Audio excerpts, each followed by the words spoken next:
Death of a Unicorn. Quick little out of theater reaction. I really liked it. I did. Excuse me. Performances. Really liked Jenna Ortega, Paul Rudd. I thought had really good chemistry, especially towards the end there. I'll try and do this without spoilers, as if it's possible.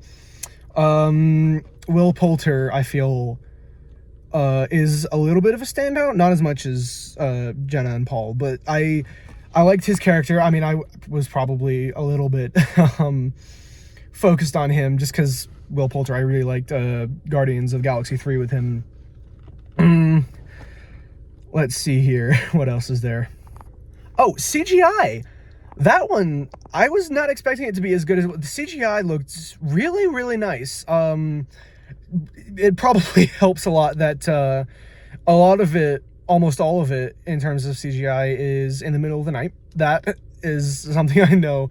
That's something I know helps with CGI. In the daytime, though, as well, it really seemed just as good. The unicorns looked incredible.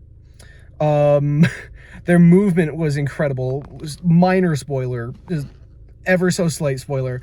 The child unicorn, they got that one's movements phenomenal. Really cute, surprisingly cute for killing machines. And honestly, most of my thoughts when thinking about the unicorns and how they looked and their designs and stuff was beautiful monsters, which is such a compliment to the team that designed them. They look so fantastical and magical, and yet at the same time very dangerous and easy to mistake for, I mean, as we usually think of unicorns. But it's very I really did like as well its commentary on the corruption that humans have inflicted on the world. That's something I feel like is very true. It's something that we as a species need to work on, is our planet. And of course that sounds a little bit cliche and all that stuff, but it is true. We don't, as much as people on the internet talk about it, I feel like movies don't talk about it enough. This one talks about it incredibly in terms of unicorns being a part of nature and humanity destroying that part of nature. They never said anything specific about unicorns being extinct. But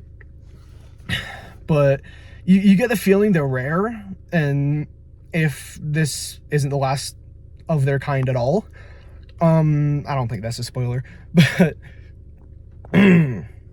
but yeah, you really get the sense that they want people to take care of what we have left, and I feel like that's what this movie is all about. The horror as well, very gory in a not gory way. A lot of the kills in it are very brutal, but you don't see them, which almost makes it worse. You see a couple of them, which I found very nice. The ones that we did get to see. I won't go into who this character is, but one of the people, they get put on I think it's a pool table, and they essentially get their insides ripped out and left on the table. It is gruesome, and that's probably the most gruesome kill of the movie. Most of the others, if not all of the others, are just, oh hey, look, he's about to get killed, flash away to everybody else looking at that in horror. Like as they get their face stomped in or something, or another one of the first kills actually is them getting stabbed through the heart, and then it cuts to Paul Rudd in horror, and then you like get that Paul Rudd shot through the hole in his chest, which is very blacked out. I will say it's very silhouetted, which I feel is nice. This feels like a very good introduction to horror movies, I would say.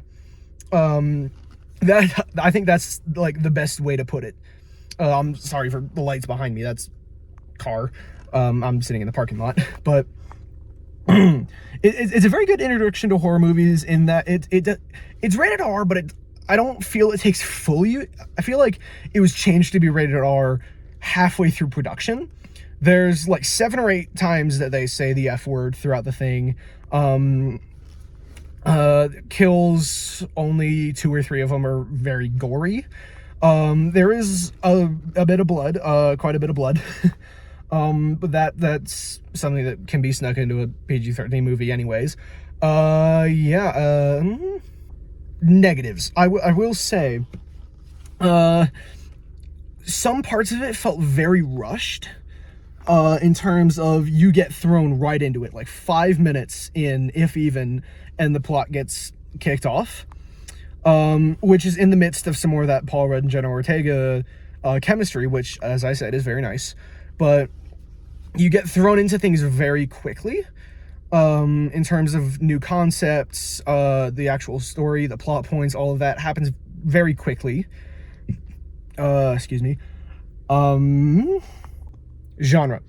So when I bought the ticket, my ticket for this movie, I read on the page, it said that the genre was comedy, fantasy, and then horror in that order. Those were how they were listed. And I feel like it was the reverse of that.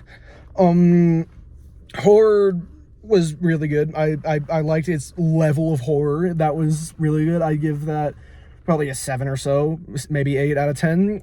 Fantasy could have done a little bit more with unicorns. I feel like what they did with the mind stuff was pretty cool. Not a spoiler, I don't think. And then the comedy. Comedy was not great. Made me chuckle maybe once or twice, but it felt like they weren't trying very hard.